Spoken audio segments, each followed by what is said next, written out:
बच्चों, कैसे हैं आप? तो आज हमने आपके लिए एक ही वीडियो में पूरे स्वर संधि को लेकर आई हूँ, तो इसे आप देखें, समझें। क्या कहते हैं कि स्वर संधि किसे कहेंगे? तो कहते हैं स्वर से स्वर के मेल के कारण जो विकार उत्पन्न होता है उसे हम स्वर संधि कहते हैं। विकार का मतलब क्या समझे आप? कि किसी भी प्रकार का परिवर्तन होता है स्वर के साथ। जब स्वर का मिलन होता है तो उसमें विकार उत्पन्न होता है, यानी परिवर्तन होता है, तो उसे हम स्वर संधि कहते हैं।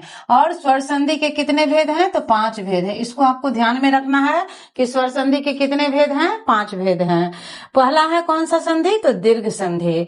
कहते दीर्घ संधि क्या है? तो कहते हैं कि दीर्घ संधि में डिटेल तो मैं बता ही चुकी हूँ, आपको बस यही ध्यान रखना है कि दीर्घ संधि मतलब बड़ा। तो इसमें आप देख कि बड़ा आ, बड़ी ई और बड़ी ऊ की मात्रा आती है। दीर्घ संधि में हमेशा आपको ध्यान रखना है कि बड़ा आ, बड़ी ई और बड़ा ऊ की मात्रा आती है। चलिए इसको उदाहरण से देखिए क्या है? हिमालय। जैसे दीर्घ संधि का उदाहरण क्या हो जाएगा? हिमालय।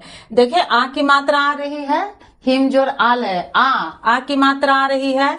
यहाँ भी आ की मात्रा आ रही है महात्मा में। और गिरीश में क्या है? बड़ी ई, यानी दीर्घ ई की मात्रा आ रही है। इसी प्रकार रविंद्र में ब दीर्घिकार आ रहा है, यानी बड़ी ई की मात्रा आ रहा है। और बड़ी ऊ की मात्रा भानुदय में आ रहा है। यानी आपको ध्यान रखना है दीर्घ संधि में कि दो एक ही समान दो स्वर को मिला करके एक दीर्घ स्वर हो जाता है। यह सारे दीर्घ का ही उदाहरण है, इसे आप ध्यान रखेंगे। यह दीर्घ संधि का उदाहरण है। अगला है गुण संधि। तो गुण संधि में क्या होता है कि इसमें ए और ओ की मात्रा आती है। गुण संधि में ए और ओ की मात्रा आती है। और दूसरा आपको क्या याद रखना है कि ऊपर एक मात्रा आती है। ऊपर में क्या आएगी? एक मात्रा आएगी। जैसे आपने देखा नरेश, रमेश, महेंद्र। तो जहां भी आप ऐसा देखिए तो आप समझ जाइए कि गुण संधि है। एकार की मात्रा आ रही है ये सारी जगह।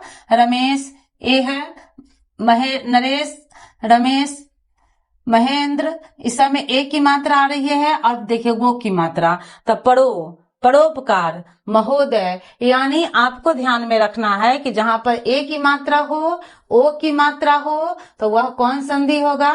वह होगा गुण संधि। इसी प्रकार है वृद्धि संधि।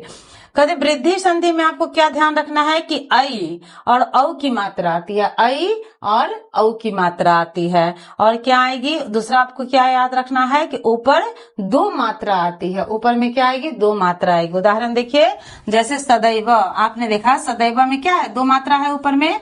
इसी प्रकार एक महेश्वर्य 2 मात्रा है, ऐकार की मात्रा आ रही है। और बनौषधि औ की मात्रा आ रही है। यहाँ देखिए औ की मात्रा आ रही है। बनौषधि, महौषधि। तो जहां भी आप देखें कि ऐकार की मात्रा आ रही है, औकार की मात्रा आ रही है, तो वह आपका कौन सा संधि हो जाएगा? वृद्धि संधि। इस प्रकार से आपको ध्यान में रखना होगा। अगला है यन संधि। तो यन संधि में आपको क्या ध्यान रखना है कि इसमें जो है य, व और र के पहले आधा वर्ण आएगा। यानी जब संधि विच्छेद आएगा तो आप देखेंगे कि जहां भी य आए, व और र आएगा, इसके पहले आधा वर्ण आएगा। जैसे देखिए स्वागत, व है ना, और यहाँ व है। व के पहले क्या आया? आधा वर्ण आया, तो यह हो जाएगा आपका यन संधि। उसी प्रकार य के पहले आधा वर्ण आया, तो यह आपका हो जाएगा यन संधि। आपको पहले बताया गया है। इसी प्रकार य के पहले आधा अत्यंत में आधा वर्ण आया है, अत्याचार में आधा वर्ण आया है। तो आपको यह याद रखना होगा कि यन संधि में जब भी संधि विच्छेद में आप देख रहे हैं अगर कि स्वागत है, तो आपको अगर याद है कि व के पहले आधा वर्ण आ रहा है, तो आप उसी टाइम तुरंत याद आ जाएगा कि यह किस संधि का उदाहरण है? यन संधि का उदाहरण है। अगला है अयादि संधि। तो कहते हैं कि ए, ऐ, ओ, औ की मात्रा नहीं आती है। यानी देखिए इसका जो भी उदाहरण होगा अयादि संधि का, इसमें आपको ऐकार की मात्रा, ओकार की मात्रा, औकार की मात्रा कहीं भी दिखाई नहीं पड़ेगा। और इसमें 3 अक्षर का ही शब्द बनेगा, यह ध्यान रखेंगे। इसमें कितने अक्षर का शब्द बनता है? 3 अक्षर का। जैसे आप देखिए क्या है? नयन, पवन, भवन, नायक। कहीं भी ऐकार या औकार की मात्रा आपको नजर नहीं आ रही होगी।